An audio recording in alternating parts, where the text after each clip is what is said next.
They want to play tough guy, but we'll see how tough they are. He is the world's most powerful man, and this is the extraordinary start of his second presidency. In Washington, there is a new sheriff in town. Day by day, Donald Trump has ripped up the rulebook. That's a good one. Tried to redefine the president's power in America. We actually are trying to be as transparent as possible. Siobhan, are you keeping up? I'm doing my best, Alex. And is reshaping the world order. The president has certainly been thinking outside the box. I don't want to be cute, I don't want to be a wise guy, but the Riviera of the Middle East. It's already been a whirlwind. And that's just in one day before lunch. And yet this is only the start. The golden age of America begins right now. With highlights of our coverage. Bunch of crap. What do you mean a bunch of crap? This is Trump, the first 30 days. Thank you very much. Thank you, guys. Come on. The Honorable Donald John Trump. At 1 minute past noon local time, Donald Trump capped off a political comeback unlike any other in American history, completing his triumphant return, almost with a kiss, as the 47th President of the United States. Please raise your right hand and repeat after me. I, Donald John Trump, do solemnly swear.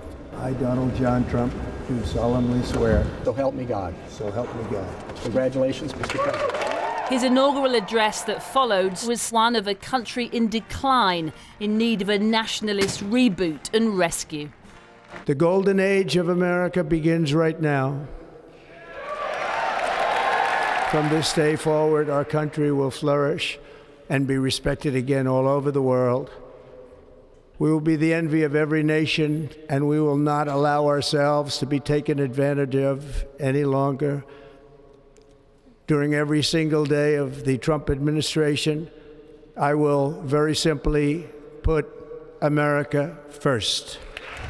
Earlier in the day, and in keeping with a tradition that Trump did not afford the Bidens 4 years ago because he'd left town ahead of the inauguration, the president-elect and his wife Melania were welcomed at the White House by the outgoing President Biden and First Lady Jill. Welcome home, Biden graciously said as he greeted the man he insisted only last week he could have beaten had his party not forced him to step aside. If she was excited about the prospect of another 4 years, Melania certainly didn't show it. And this, surely a photo for the ages. Biden next to the man he's labelled a danger to democracy, and Trump alongside the man he's dismissed as the worst president in America's history. Presumably that wasn't the topic of conversation between the two oldest commanders-in-chief as they drove together through the icy streets of Washington, D.C. en route to the Capitol.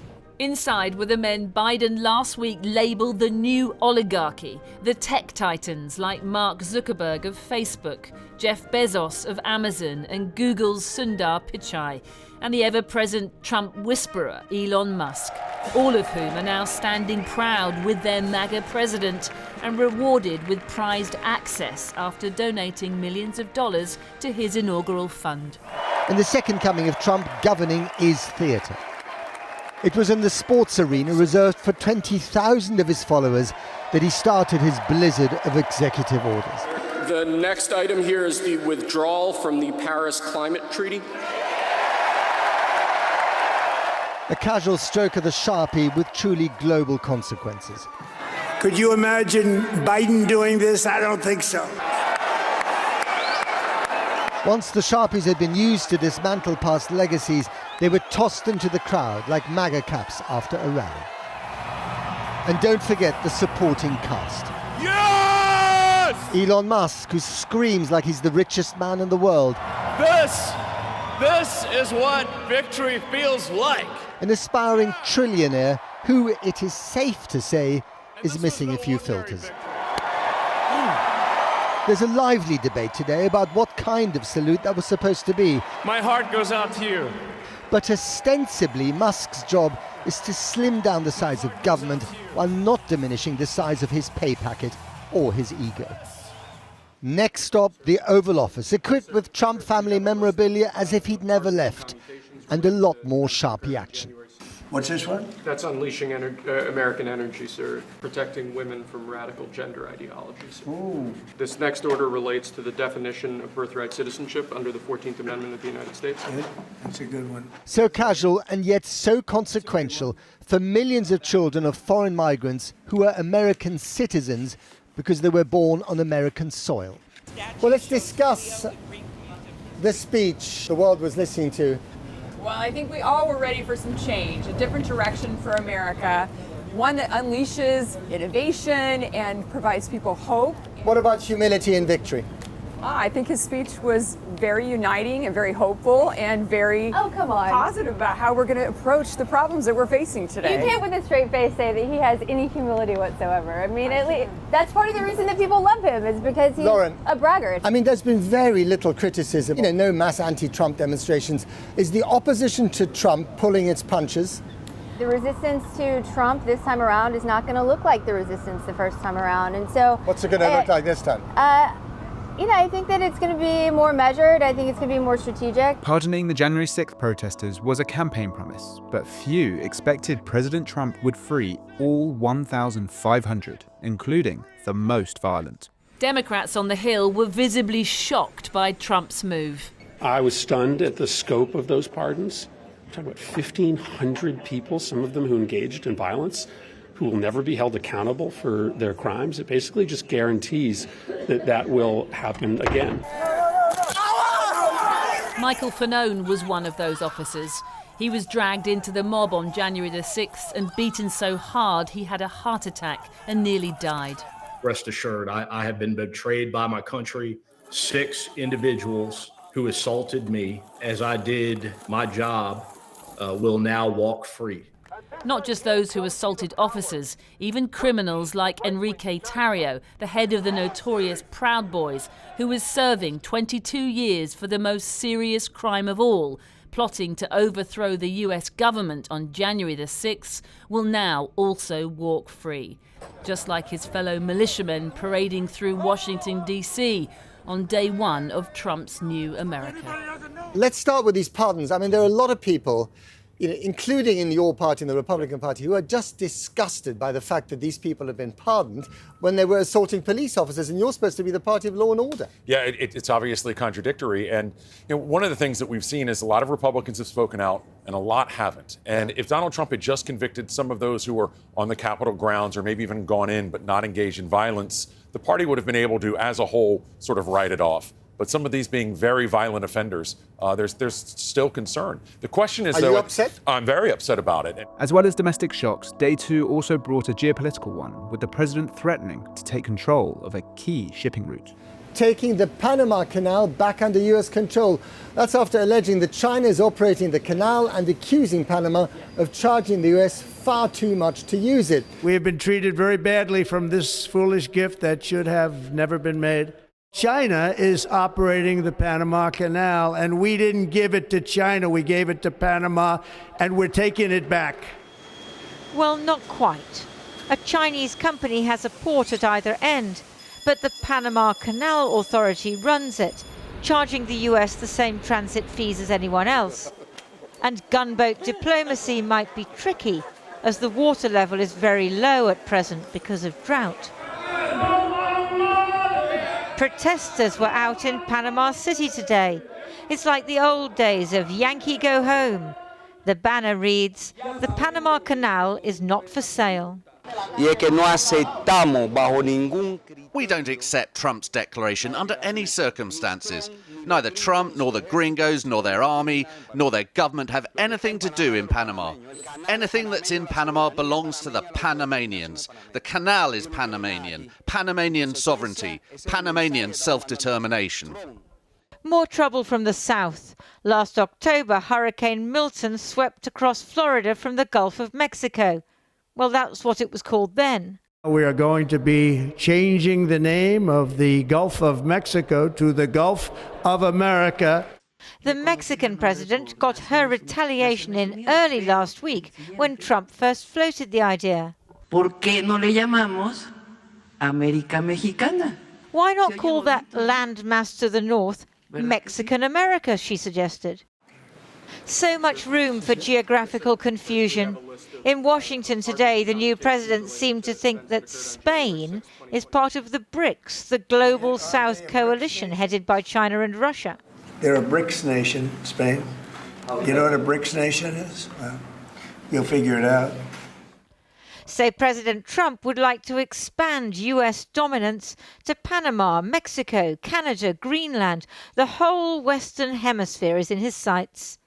A bit like President Putin of Russia invading Ukraine, or President Xi of China eyeing up Taiwan, dividing up the world into old-fashioned geopolitical spheres of influence.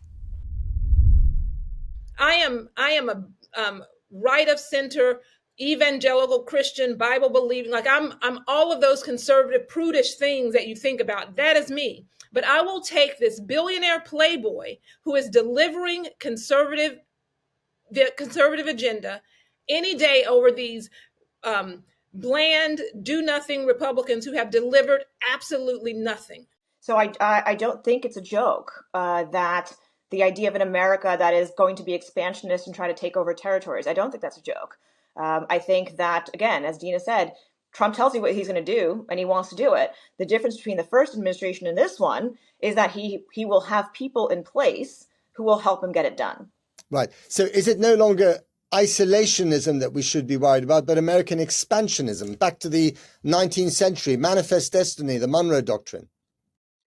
Listen, you certainly have the kinds of folks who want to see more power around him, Elon Musk, Mark Zuckerberg, right? The tech giants who welcome this idea of American expansion because it benefits them. So I think there is a through line here.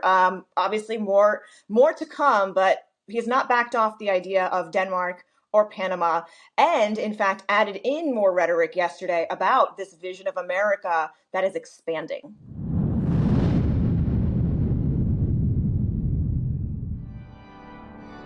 In the midst of a blizzard of executive actions, there was pushback from an unexpected pulpit. In public discourse, honoring each other's dignity means refusing to mock or discount or demonize those with whom we differ. And if common ground, he stirred uncomfortably. His family were fuming, but the bishop had more. Let me make one final plea, Mr. President. In the name of our God, I ask you to have mercy upon the people in our country who are scared now. There are gay, lesbian, and transgender children in Democratic, Republican, and independent families. The political opposition may be cowed this time, not her. The people who pick our crops and clean our office buildings, who labor in poultry farms and meatpacking plants, who wash the dishes after we eat in restaurants and work the night shifts in hospitals, they may not be citizens or have the proper documentation, but the vast majority of immigrants are not criminals. Trump may think that God saved his life for a second term, but judging from his response, humility isn't part of the plan. Not too exciting, was it? I didn't think it was a good service, no. Thank you very much. Thank you. After a few hours of reflection, he unleashed with this post on Truth Social, the platform he owns. The so-called bishop who spoke at the National Prayer Service on Tuesday morning was a radical left hardline Trump hater. She brought her church into the world of politics in a very ungracious way. She was nasty in tone and not compelling or smart. A thin-skinned president in a White House that now functions like a court. And if the king fears plots, he will need someone to find the plotters. Enter a man called Kash.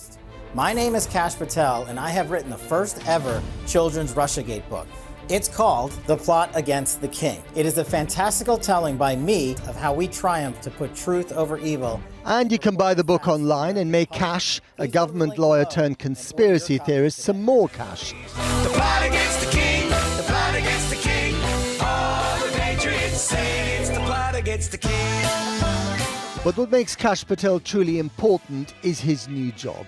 If confirmed, this man, who is sworn to go after his boss's enemies, will be the head of the FBI.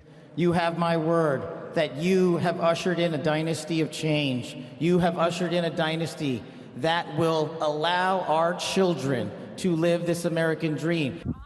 Fact really is stranger than fiction here. Bishops lambasting the president from the pulpit, priests and nuns having snowball fights in tropical New Orleans. It really is an upside-down world where you're either with the king or against him.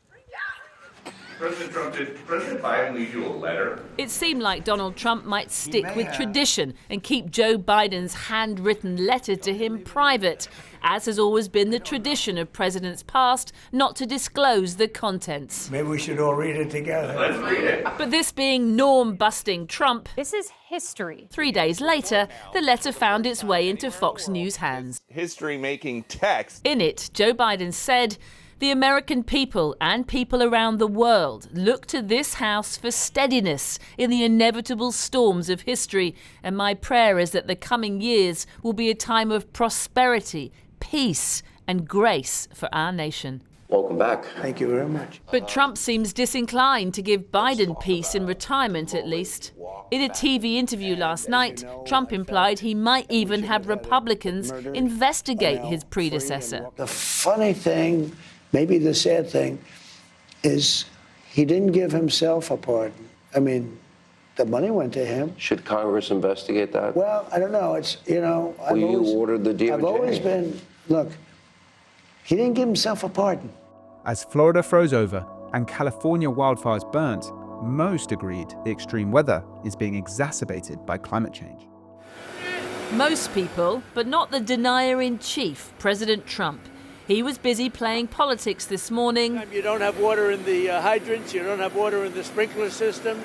Blaming Democratic officials in California, he claimed, for holding back the water needed to fight the fires to preserve instead a tiny endangered fish which needs the fresh water to survive. And everyone's trying to figure out why aren't they turning it back. They say it's the Delta smelt, it's a fish, but I find that hard to believe. California officials say that's just not true, that Trump is seizing on the Delta smelt for political capital. They admit there have been water shortages, but insist no amount of water could have prepared them for the sheer ferocity of the blazes that engulf the region. Just as North Carolina, where Trump was visiting today, says it had no way to prepare for the devastating floods that wiped out entire towns and villages as Hurricane Helene swept inland last September. But it being a state that voted for him for president, Trump's not criticizing them and is again blaming the Democrats for allegedly not doing enough to help. So I don't know if that was for political reasons, because they lost the state. You know, Biden lost the state. Maybe he felt he doesn't care.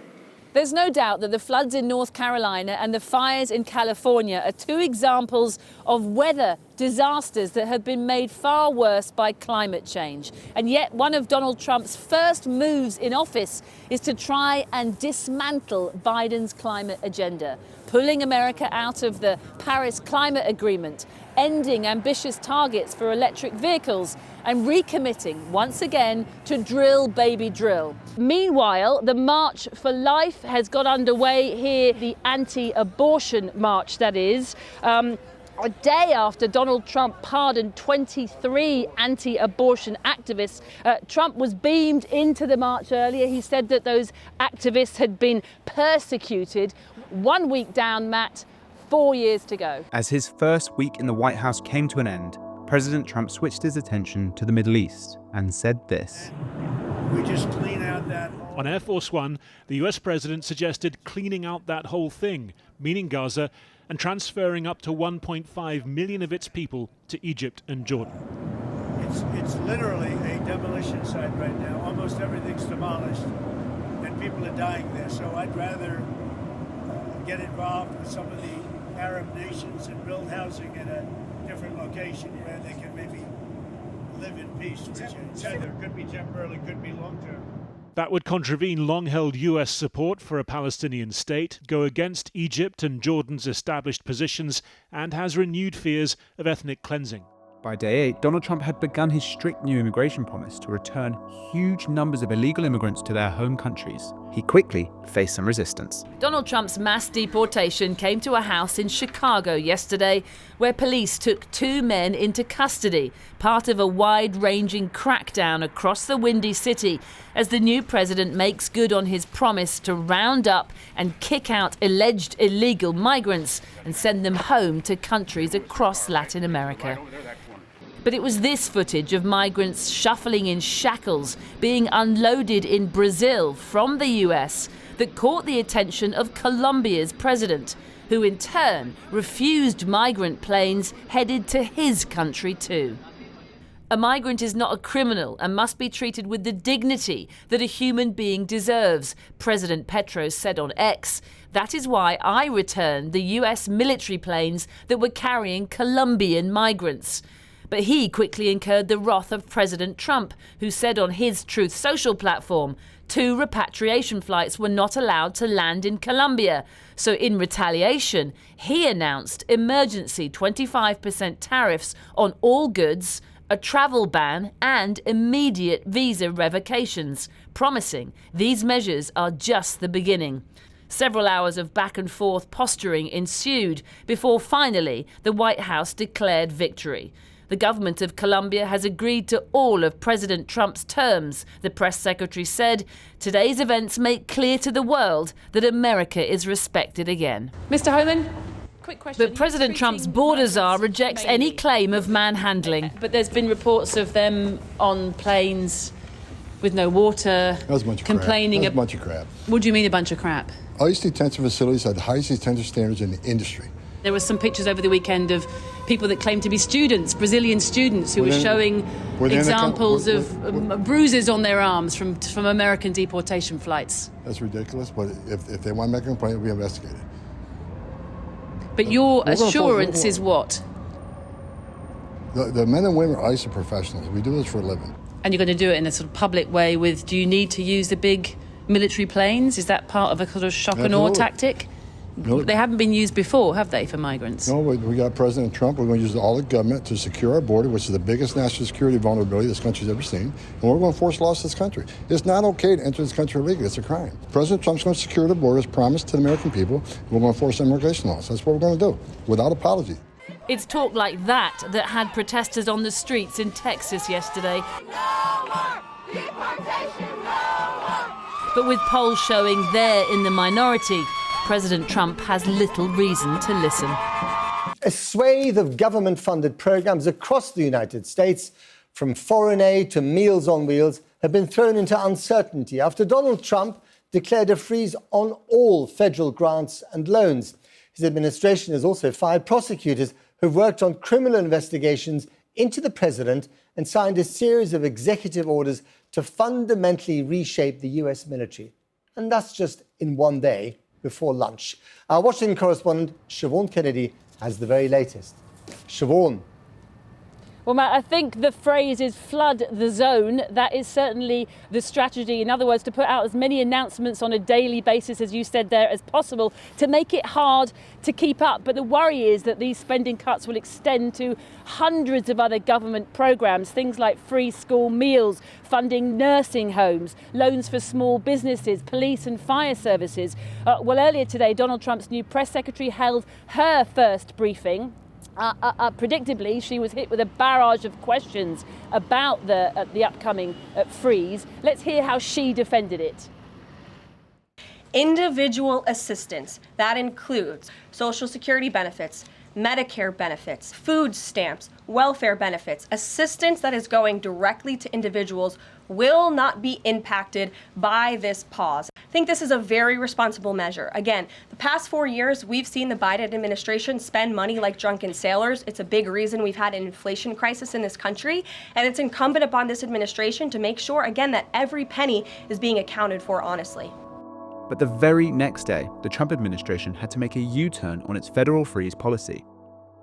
In the last hour, the White House Budget Office has rescinded an order that froze trillions of dollars in federal grants and loans after it triggered mass confusion and legal challenges across the United States. Well, Well, our Washington correspondent Siobhan Kennedy has the very latest for us. Siobhan. Well, this is Donald Trump's first embarrassing reversal of an order that was only issued a couple of days ago, but such was the huge backlash that the White House, as you said, has been forced to make an about-face. The memo came from the White House on Monday night that had ordered all government loans and grants to be immediately frozen. But of course, there was immediate panic and confusion across America about the trillions of dollars that stood to be frozen for hundreds of government programs that covered all types of payments for things like school meals, scientific research grants, student loans and foreign aid. Then last night, as you said, the backlash led to a federal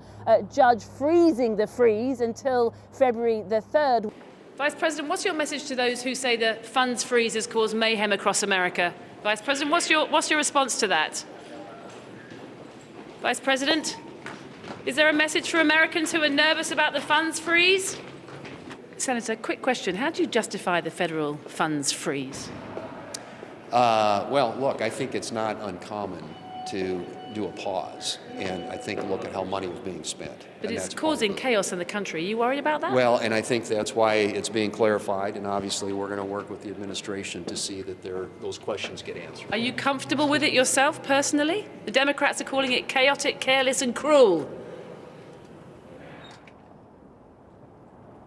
Well, in the last few moments, the president himself has spoken about the freeze and said that it was merely intended, he claimed, to identify scams, dishonesty, waste and abuse in the system, while his press secretary has also insisted that his executive orders on cuts to federal funds will remain in force, she said, and will be rigorously implemented. Meanwhile, the offer for 2 million federal workers to take redundancy is still open. And then tragic news from Washington, D.C. A deadly air crash between a commercial flight and a military helicopter left no survivors. In the hours following, most officials were careful not to preempt the investigation. This was a dark and excruciating night in our nation's capital and in our nation's history. But today, President Trump was only too willing to speculate on the cause of the deadly accident. I do want to point out that various articles that appeared prior to my entering office, and here's one. The FAA's diversity push includes focus on hiring people with severe intellectual and psychiatric disabilities. That is amazing. I just watched President Trump's news conference. Listen, it's one thing for internet pundits to spew off conspiracy theories. It's another for the President of the United States to throw out idle speculation as bodies are still being recovered and families still being notified. It just turns your stomach. Both sides playing politics a matter of miles from where divers are still searching for missing bodies and families are grieving for loved ones lost in America's worst air disaster in decades. Amid a search for answers, President Trump yesterday signed yet another executive order to undo democratic diversity and inclusion initiatives in aviation that he says is one of the factors that caused Wednesday's deadly crash. And Obama. Yes. Both of them. Okay, but Biden much worse. Not even a contest. What they've done is just crazy in so many other ways. Okay? Mr. President, to be clear, are you saying race or gender played a role in this tragedy? It may have. I don't know. Incompetence might have played a role. We'll let you know that. But we want the most competent people. We don't care what race they are. We want the most competent people, especially in those positions. There have been ongoing concerns about staff shortages inside air traffic control towers and long working hours. And just last week, the head of the Federal Aviation Administration resigned on the day of Trump's inauguration following a pressure campaign from Elon Musk. The next day, Trump fired members of the crucial Aviation Security Advisory Committee, set up after the Pan Am air bombing over Lockerbie. And only yesterday, after blaming the crash on diversity, equity and inclusion, did Trump name a new acting FAA administrator.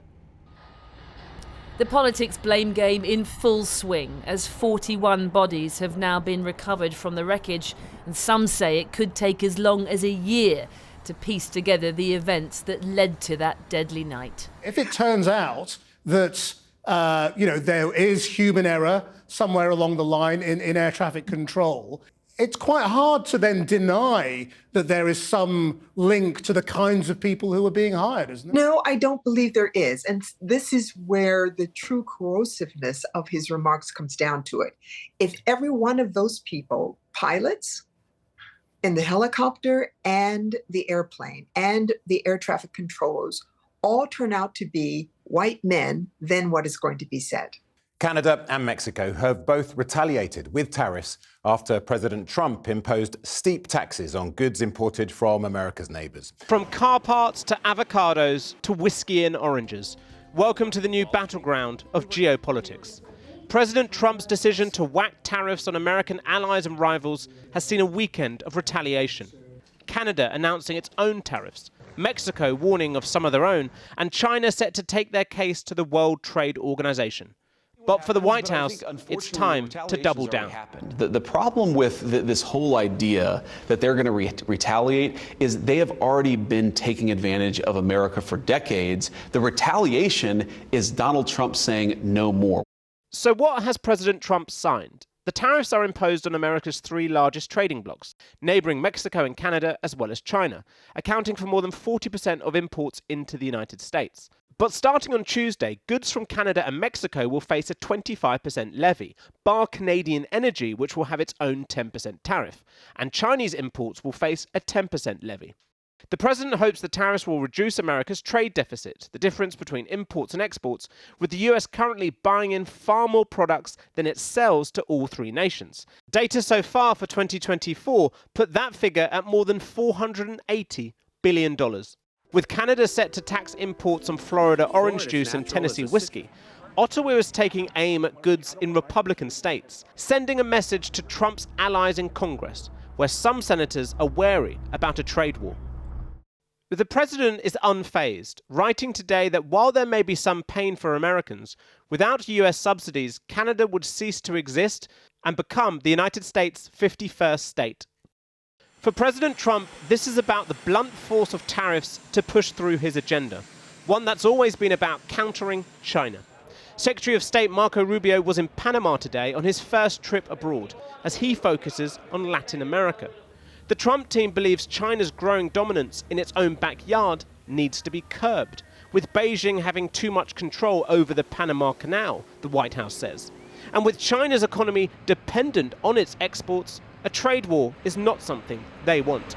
So what has President Trump signed? The tariffs are imposed on America's three largest trading blocs, neighbouring Mexico and Canada as well as China, accounting for more than 40% of imports into the United States. But starting on Tuesday, goods from Canada and Mexico will face a 25% levy, bar Canadian energy, which will have its own 10% tariff, and Chinese imports will face a 10% levy. The president hopes the tariffs will reduce America's trade deficit, the difference between imports and exports, with the US currently buying in far more products than it sells to all three nations. Data so far for 2024 put that figure at more than $480 billion. The president is unfazed, writing today that while there may be some pain for Americans, without US subsidies, Canada would cease to exist and become the United States' 51st state. For President Trump, this is about the blunt force of tariffs to push through his agenda. I mean, what is his credibility when he threatens tariffs, does some sort of short-term deal and backs down the next day, as he's done so far? Look at his first term, for example. In his first term, when he was president, he threatened a 5% tariff against Mexico because of border security, just as he has done now. And immediately, the Mexican president came to the table and they negotiated stronger border security between the two nations, and the threat was gone. So again, he's never actually tested by actually implementing a tariff Indeed. under IEEPA. Problem, of course, would arise if, for example, Justin Trudeau decides to go for a trade war. If that does happen, then of course you could get an escalated trade war, a tit-for-tat trade war, which could easily get out of control. And the following day, China retaliated with its own set of tariffs. The threat of a tit-for-tat trade war was now real. If we can't make a deal with China, then the tariffs will be very, very substantial. Perhaps Trump had hoped to cut a deal before the midnight deadline last night, when he warned the US would impose a 10% tariff on all Chinese imports to punish Beijing for not doing enough to stem the flow of drugs into the US. But the deadline passed, the tariffs kicked in, and China immediately retaliated. China is hoping to hit Trump where it hurts, but perhaps not too much. So 15% tariffs will be levied on US imports of coal and gas, with 10% on oil, farm equipment and cars. In addition, there'll be export controls on more than 20 tech-critical rare metals, an anti-monopoly probe into Google, and 2 US companies labelled unreliable entities, including the parent group of Calvin Klein and Tommy Hilfiger. But analysts calculate the tariffs will hit just $20 billion worth of US imports, compared to $450 billion on all Chinese goods targeted by Trump. So these look more like warning moves than dramatic retaliation. But the trade war between the world's 2 biggest economies is a worry for everyone, not least China, which is suffering sluggish growth at home and needs to keep exports up. There certainly wasn't the last time the two slapped tariffs on each other during Trump's first term.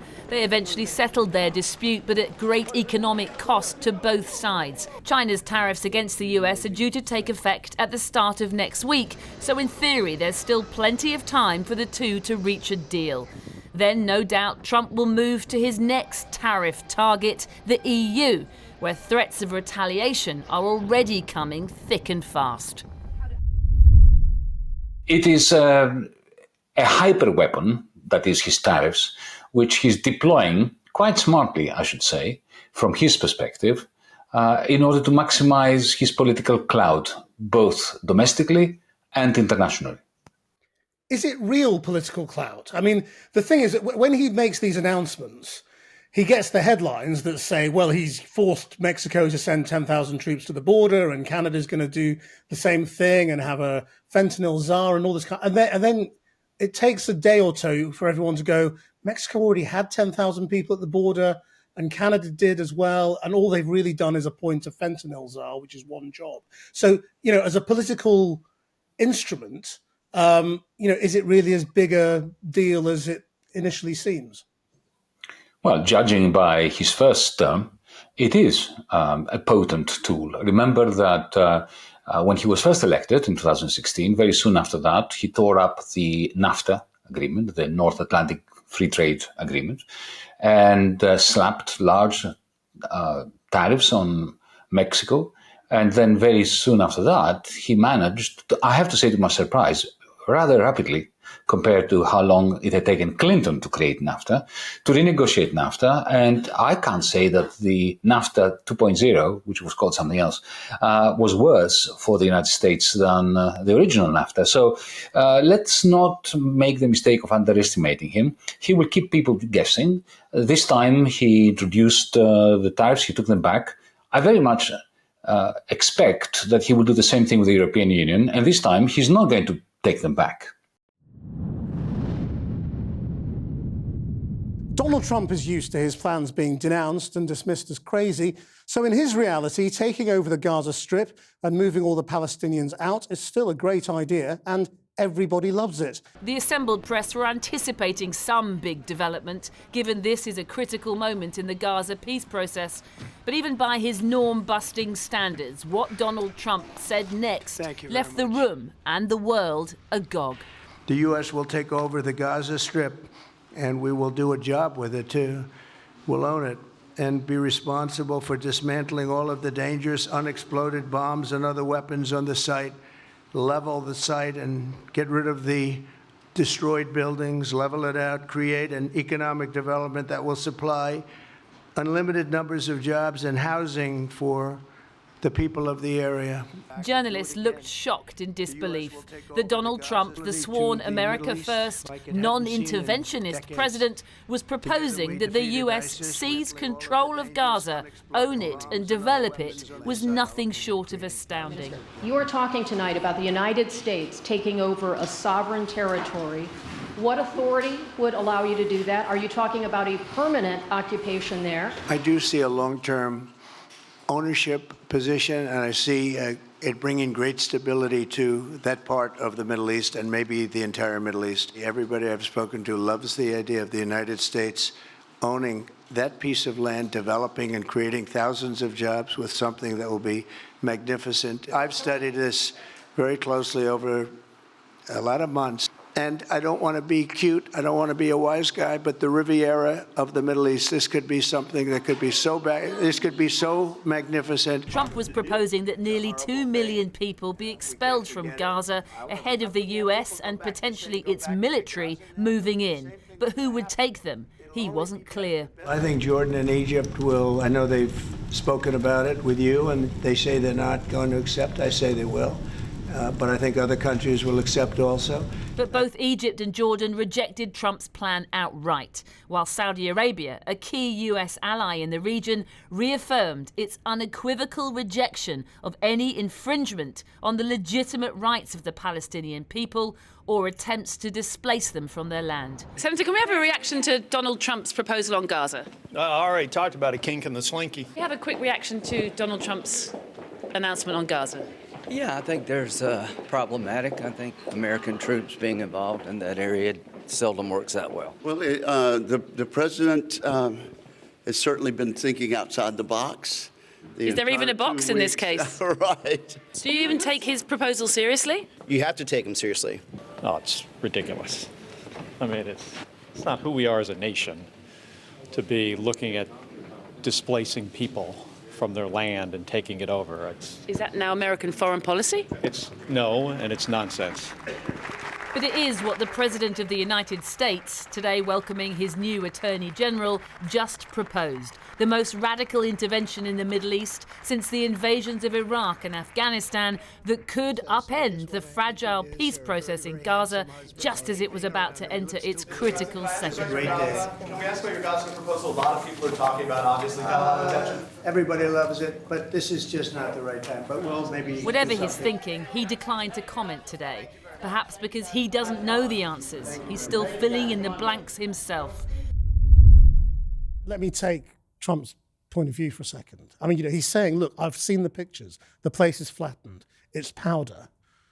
It's not livable. So why not go somewhere that is nice? We'll build you a nice town. You can have nice houses. Why not?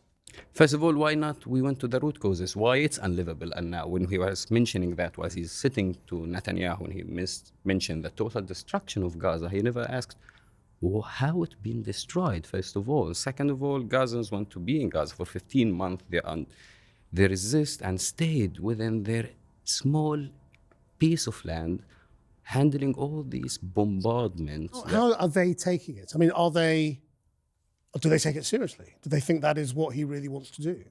And listen, no one understands how Trump thinks, including Gazans, but trust me, this was a huge outrage news yesterday. There are these people somewhere else deciding the future of millions of people without including their interest in any way.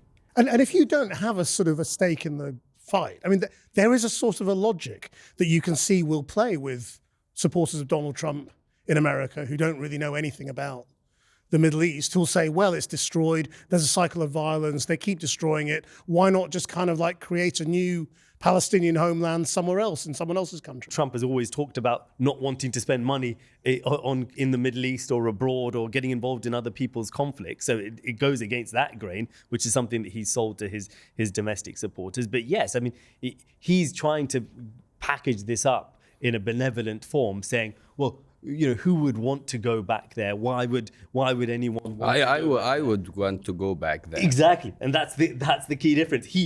who is Donald Who is Trump he to answer? decide on our behalf as millions of Palestinians? I was questioning the reality. I was looking for social media, people who are stuck in Egypt, who lived for medical treatment, or people like me to flee for the safety of my children.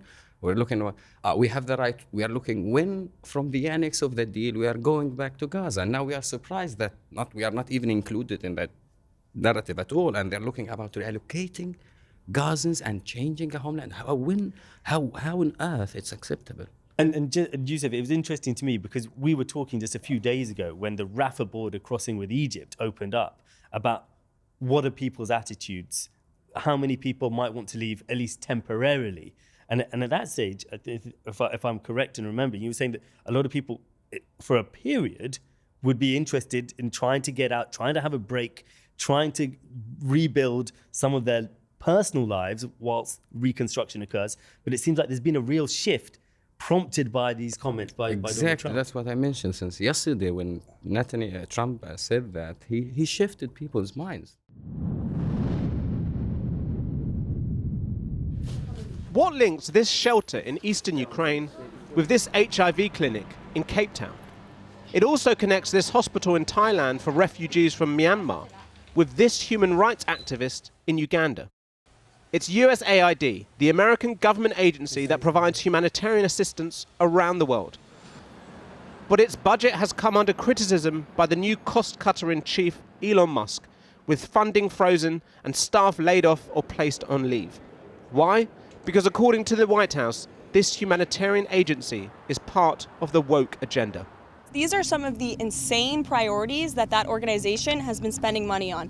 $1.5 million to advance DEI in Serbia's workplaces, $70,000 for a production of a DEI musical in Ireland, $47,000 for a transgender opera in Colombia, $32,000 for a transgender comic book in Peru.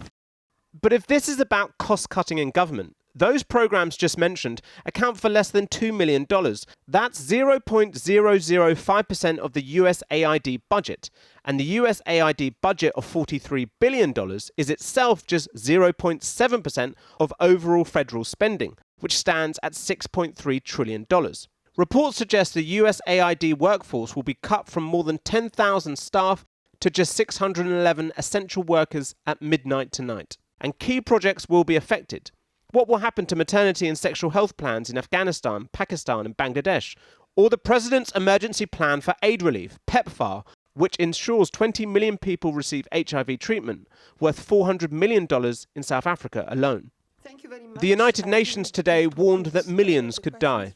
So as UNAIDS, we estimate that if PEPFAR wasn't reauthorized between 2025 and 2029 and other resources were not found for the HIV response, there would be a 400% increase in AIDS death. That's 6.3 million people. Protests have taken place across Washington this week as a weakened opposition finds its voice. Critics are concerned about Elon Musk's Department of Government Efficiency gaining access to sensitive data in its drive to cut costs. Democrats are worried about overreach. President Trump has no such concerns. Elon is doing a great job. Musk's Department of Government Efficiency, or DOGE, was created by executive order on Trump's first day in office, designed to modernize the government as well as cut costs.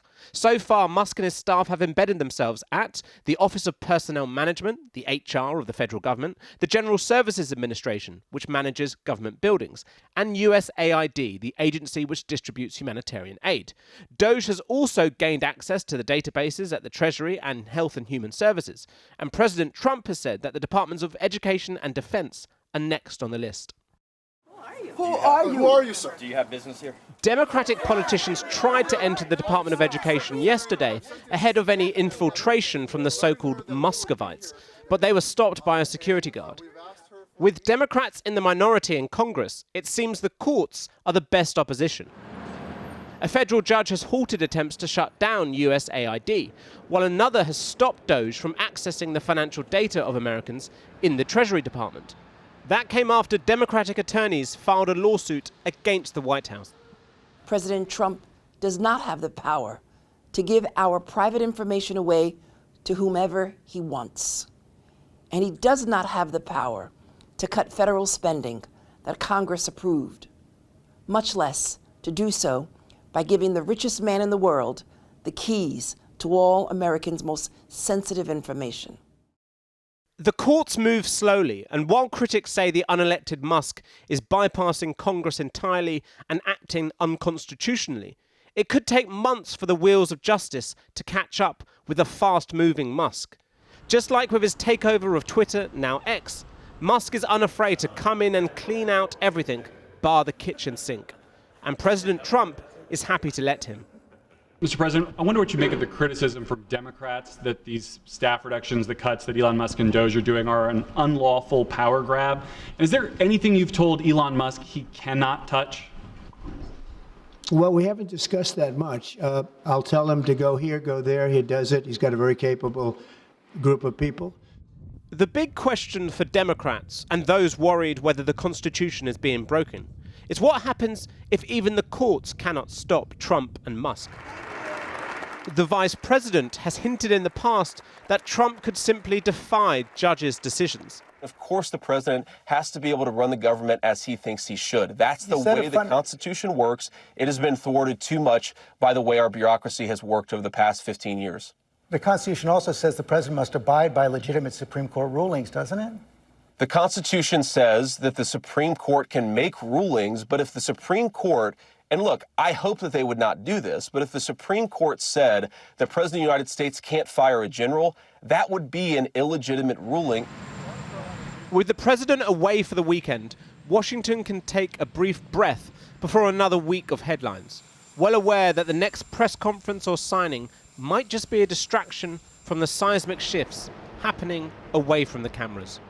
President Trump's revealed he's now put the Pentagon in his sights as Elon Musk continues his drive to slash the size of the government workforce. And I've had a great help with Elon Musk, who's been terrific. Bottom line, you say you trust him. Trust Elon? Oh, he's not gaining anything. In fact, I wonder how he can devote the time to it. He's so into it. But I told him do that. Then I'm going to tell him very soon, like maybe in 24 hours, to go check the Department of Education. He's going to find the same thing. Then I'm going to go to the military. Let's check the military. We're going to find billions, hundreds of billions of dollars of fraud and abuse. And, you know, the people elected me on that. Air Force One is currently in international waters for the first time in history, flying over the recently renamed Gulf of America. President Trump chose the exact moment flying over the Gulf of Mexico to formally announce he would rename it, as promised, as the Gulf of America. And we're flying right over it right now. So we thought this would be appropriate. It may not be legal, and Mexico certainly hasn't agreed, but it's all part of Trump's plan to project American strength, as was his next airborne announcement, to slap tariffs on all imports of steel and aluminium. Any steel coming into the United States is going to have a 25% tariff. What about aluminum, sir? Aluminum, too. But the Americans at last night's Super Bowl weren't worried about a trade war. There was some boos, but most greeted Trump with cheers as he became the first sitting president to ever attend the NFL championship. It's all about being seen to be strong and tough, even if the trade wars hurt America too, like the Chinese tariffs that kick in against the US today. Trump says he'll simply hit back, with more tariff turmoil promised for later this week. As you've observed these first few interventions, probably many more to come, from the White House, how much do you think Donald Trump genuinely knows when he says something? We've obviously just been hearing about Gaza. We've also been hearing about tariffs, Greenland, much else besides. How much does he have a clear idea in his head about where he truly wants to go? Any sort of strategy? What's your sense of him from meetings, from what you've seen? I think he does. There's an old trope about Donald Trump that you shouldn't take him literally, but you should take him seriously. And I think that sometimes there'll be rhetorical excesses. Sometimes he can't help himself. Sometimes it will seem as though, you know, when past diplomats would have, found themselves going through the UN, the WTO, and the EU, it sounds as though he's on MDMA when he's speaking. But at the heart of it, there is a broad strategic view. And that broad strategic view is that America has been suckered for too long. that America is a Gulliver that has been tied down by those international institutions. But that's a broad view. That's not telling us that when he says something specific, there is definitely a plan behind it. I think there is a plan. I think that some of the manifestations of that plan may backfire, but overall that plan is to have a realpolitik view in which America, having been held back by international law, having been held back by the institutions that it was paying for, as he sees it, NATO and the UN in particular, now it is time for America to assert its own interests and, in so doing, respond to a particular threat, as he perceives it, from China and its allies. I mean, European leaders have had their first taste of Trump's second time round. Do you get a sense how much of their headspace he's been occupying these 2.5 weeks, how much they give credit to what he's saying, how much they credit him with a plan when he opens his mouth? I mean, he's probably taking up more headspace than he should. And that's because Europe, as we know, has got huge challenges in terms of Russia's war in Ukraine on the border, in terms of competitiveness. These are really quite serious structural issues. And yet Europe is trying to figure out how to respond to Trump, who wants to invade Greenland. That's not a constructive or productive use of time, yet that's where we are.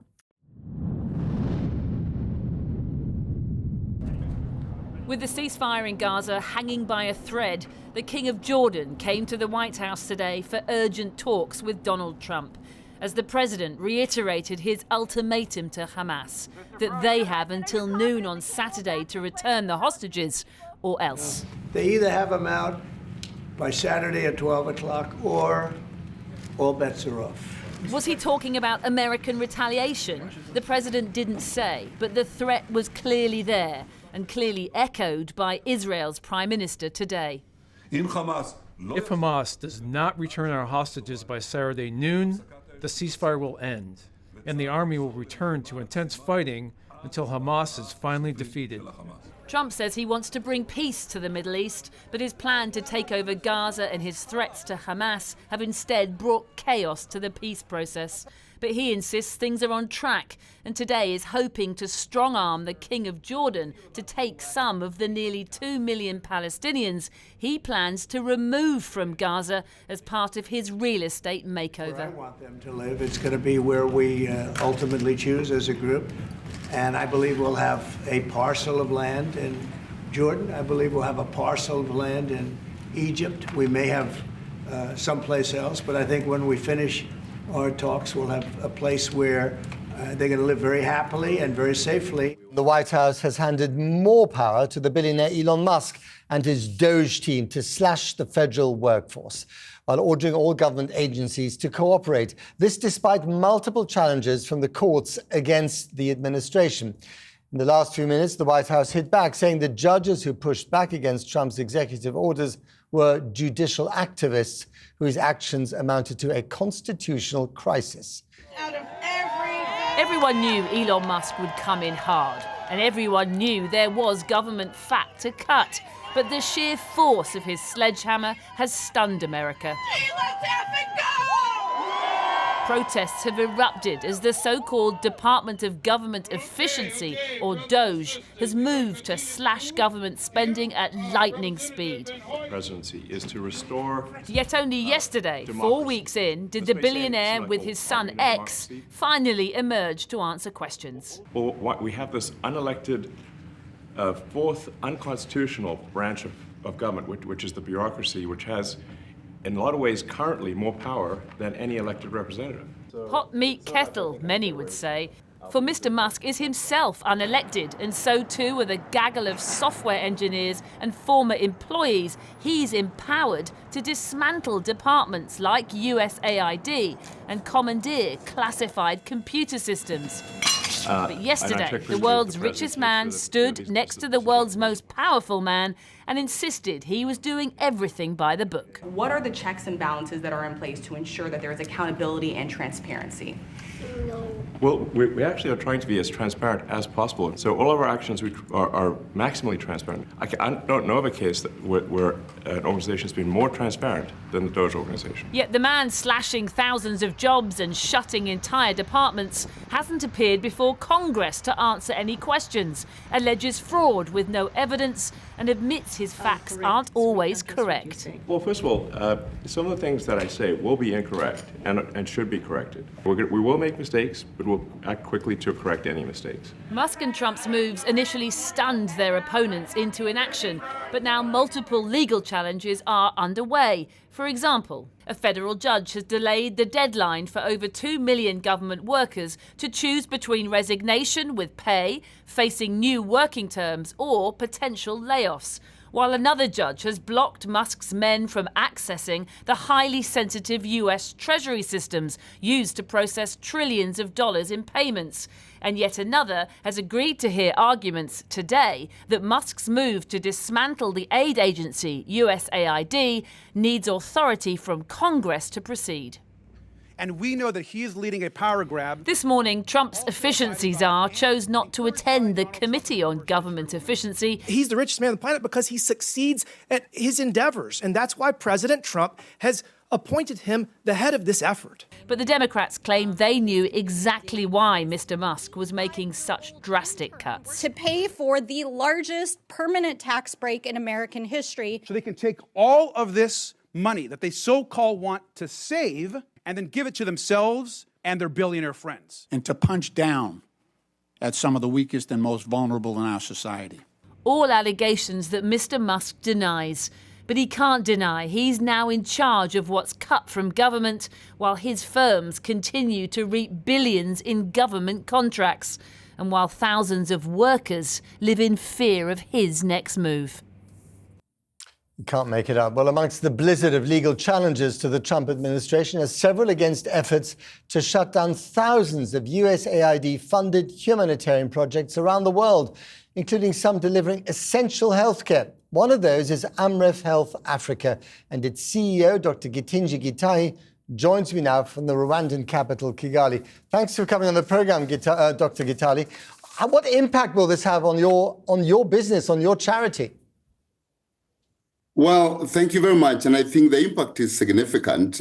We as Amref Health Africa operate in multiple countries in Africa, working with governments and communities. And I think the US government support for our programming at community level accounts for about 25% of our total activity and our total revenue.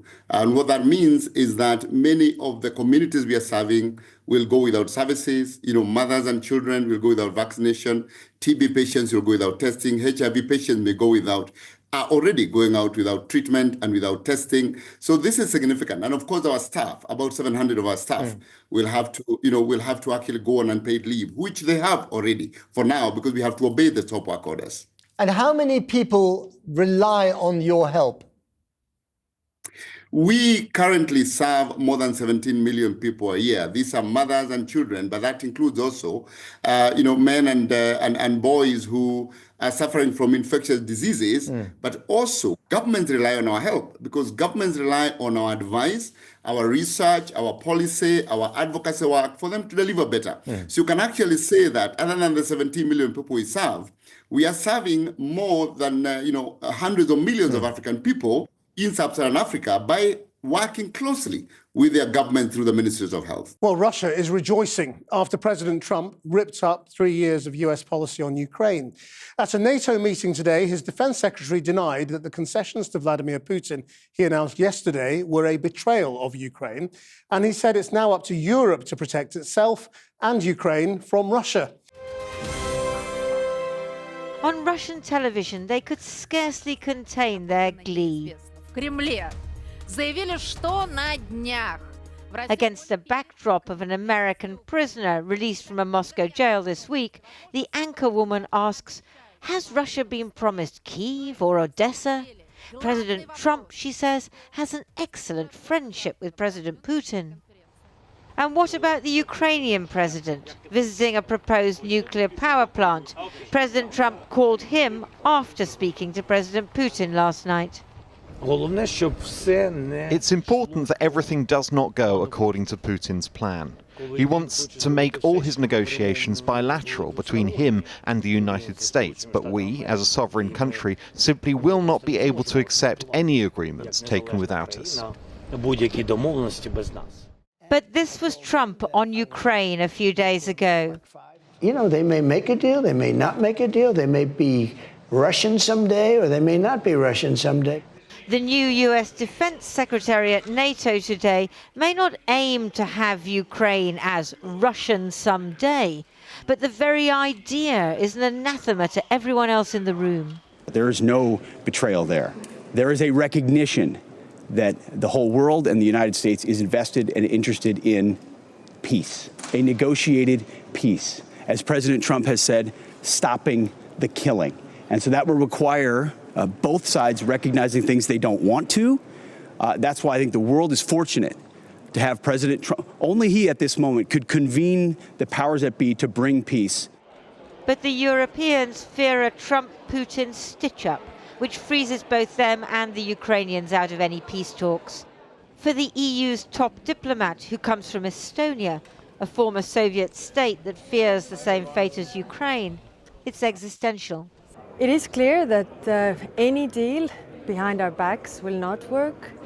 Any agreement will need also Ukraine and Europe being part of it. And this is clear that appeasement also always fails. So Ukraine will continue to resist and Europe will continue to back Ukraine. Britain, which sometimes hovers between the US and Europe, is clearly in the European camp. There can be no negotiation about Ukraine without Ukraine, and Ukraine's voice must be at the heart of any talks. Some might recall a meeting exactly 80 years ago, when the Soviet, British and American leaders, Stalin, Churchill and Roosevelt, met at Yalta in Crimea to carve up the world after World War II. War-ravaged occupied countries had no say. The great powers decided everything. Might was right. And that's how the new US administration sees it too.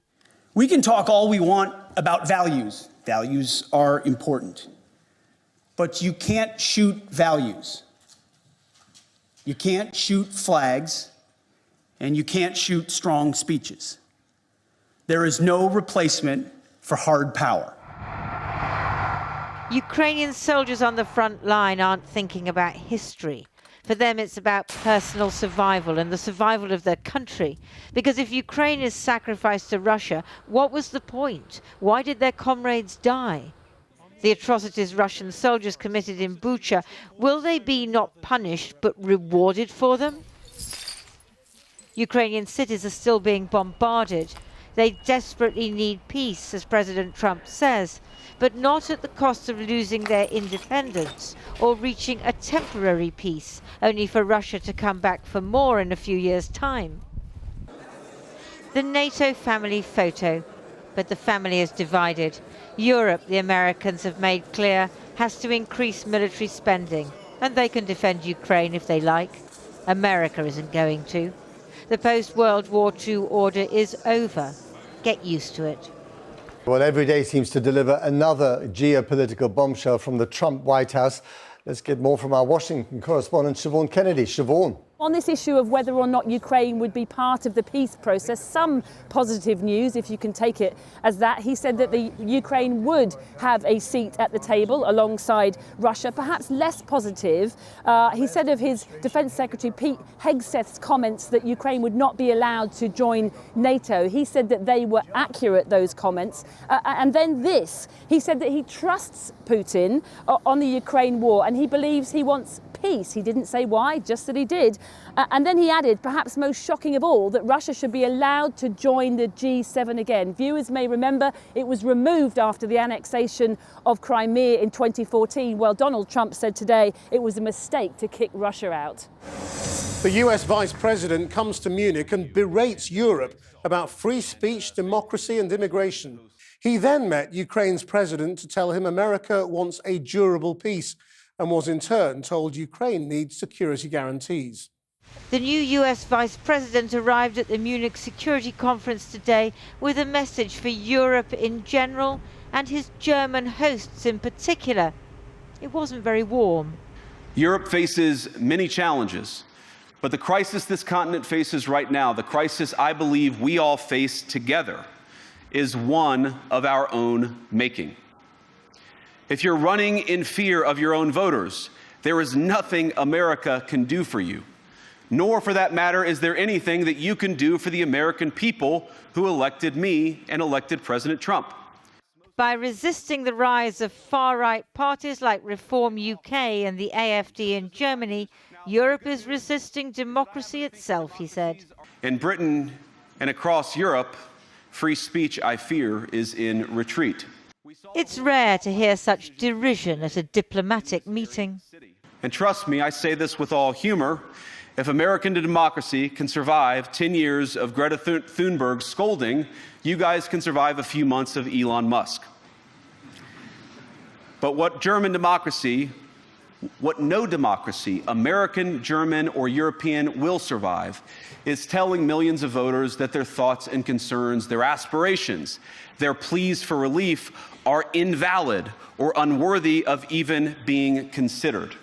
To the east, in Poland, the new US Defense Secretary was delivering a related message about the need for Europe to increase military spending, because this US administration sees Europeans not as allies to nurture, but as a drain on American resources. What happens 5 or 10 or 15 years from now is part of a larger discussion that reflects the threat level, America's posture, our needs around the globe, but most significantly, the capability of European countries to step up. And that's why our message is so stark to our European allies. Now is the time to invest, because you can't make an assumption that America's presence will last forever. I think it has been a very different sort of beginning of the Munich conference in comparison to previous years. And it was seemingly purely sort of US internal politics more reflected in it than anything else that is on the European agenda or that we are discussing here in Munich. So that, of course, has created quite a bit of reaction. When you say quite a reaction, what do you mean? I mean, are people angry? No, that's not the point. I mean, what we are discussing, of course, is very much the support to Ukraine. The fact that Russia has to be really made weaker on the battleground, on the battlefield, so that it actually comes to the negotiating table feeling a burn. But that was not reflected in the speech. So that's where I think a bit of a disconnect in many of the recipients of the speech. We who sat in the room, of course, we felt that it was not exactly what we are discussing. Yes. But again, that's a legitimate way to express what the US reality is and what the Vice President stands for. Well, Sir Keir Starmer says the UK and Europe need to step up their capability on Ukraine, warning of a generational challenge. He joined European leaders in Paris this afternoon for a hastily arranged summit, shocked by President Trump's overtures to Russia. But it seems they are all a long way from the real action, as the US Secretary of State and Russia's foreign minister headed to Saudi Arabia to rebuild their diplomatic ties before Putin and Trump meet to cut a deal. The US Secretary of State landed in Saudi Arabia today for bilateral talks on neutral ground about improving the US-Russian relationship, a necessary prelude, according to the Trump administration, to negotiations aimed at bringing an end to the war in Ukraine. I can tell you that Donald Trump is the only leader in the world that could potentially begin that process. Other leaders have tried. They have not been able to do so. When he ran in his campaign and he was elected as president, one of his promises was he would work to bring an end to this conflict in a way that's sustainable and fair. Remember President Trump's much vaunted summit with Kim Jong-un in Singapore in 2018? It ended up as the art of no deal. The North Koreans have since expanded their nuclear arsenal. President Biden has been blamed for America's ignominious retreat from Kabul and the chaos that ensued. But it was President Trump who said before negotiations started exactly when US troops would withdraw, thus undermining the Afghan government and signalling to the Taliban that all they had to do was wait. Today, President Xi Jinping was applauded by the titans of Chinese industry in the Great Hall of the People, and saying nothing about America, obeying the adage, never interrupt your enemy when he's making a mistake. Americans on the left, Russians on the right. The US Secretary of State Marco Rubio was the ostensible leader of the US delegation, but President Trump's special envoy and real estate buddy Steve Witkoff may be the most important member of the team. It was positive, upbeat, constructive. Everybody there to get to the right outcome, solution-based. We discussed it afterwards. We couldn't have imagined a better result. Despite his Spartan surroundings, the Russian foreign minister was as upbeat as he can be. The conversation was, I think, useful. We didn't just listen, but heard each other.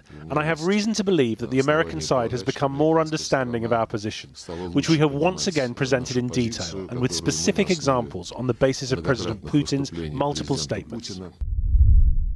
It's extraordinary how quickly extraordinary things become the new normal.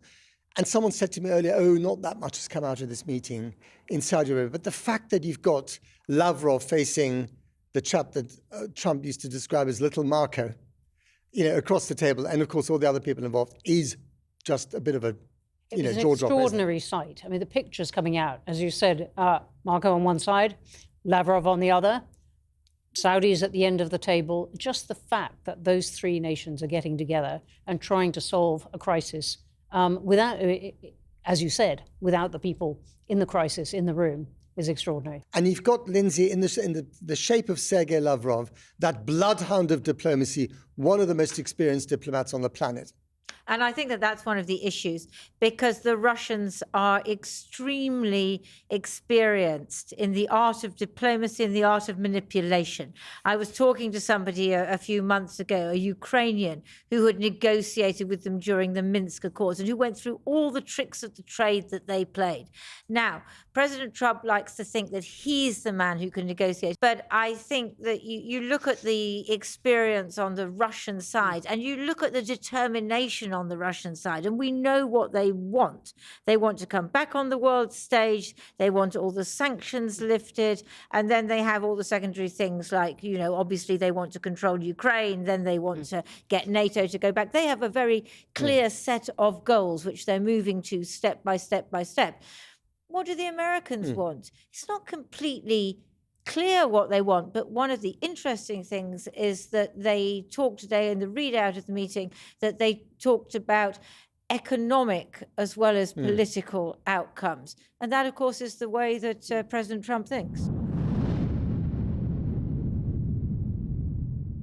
First, Trump claimed Ukraine started the war and could have ended it years ago, calling for new elections, claiming Zelensky's approval rating was at 4%.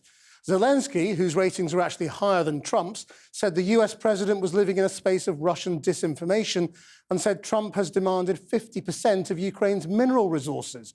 Then tonight, Trump escalated the row, calling Zelenskyy a dictator living off a gravy train.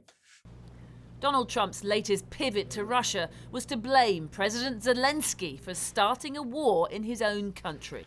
And I think I have the power to end this war. And I think it's going very well. But today I heard, we weren't invited. Well, you've been there for 3 years. You should have ended it 3 years. You should have never started it. You could have made a deal.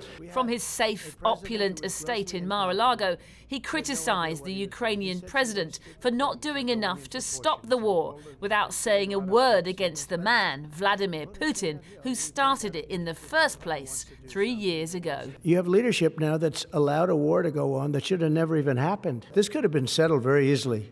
Just a half-baked negotiator could have settled this years ago.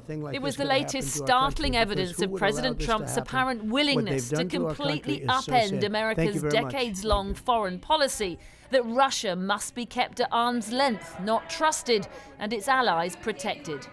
Today, on his Truth Social platform, he went further still.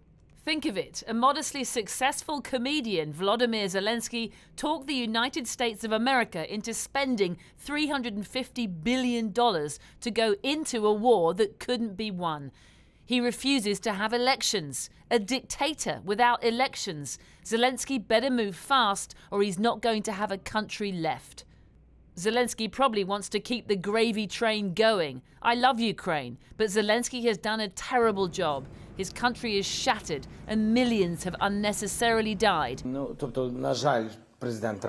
So unfortunately, President Trump, who we respect a lot as a leader of the nation, unfortunately, he lives in this disinformation space. I would like Trump's team to have more truth. All of this definitely doesn't have a positive impact on Ukraine. But it is playing right into Putin's hands. Today, the Russian leader unsurprisingly dismissed Ukraine's concerns and said the talks to end the war could only happen if his country and the United States trusted each other again. As for the negotiating process, President Trump told me during our phone call that the U.S. assumes both Russia and Ukraine will take part in the negotiating process. Nobody is excluding Ukraine from this process, so there's no reason for such a reaction to the U.S.-Russia meeting. U.S. politicians in Congress today couldn't believe the turn of events. Even Republicans were at pains to support Trump's latest outburst. But is he right to trust Putin? Vladimir Putin is a gangster. He's a gangster with a black heart.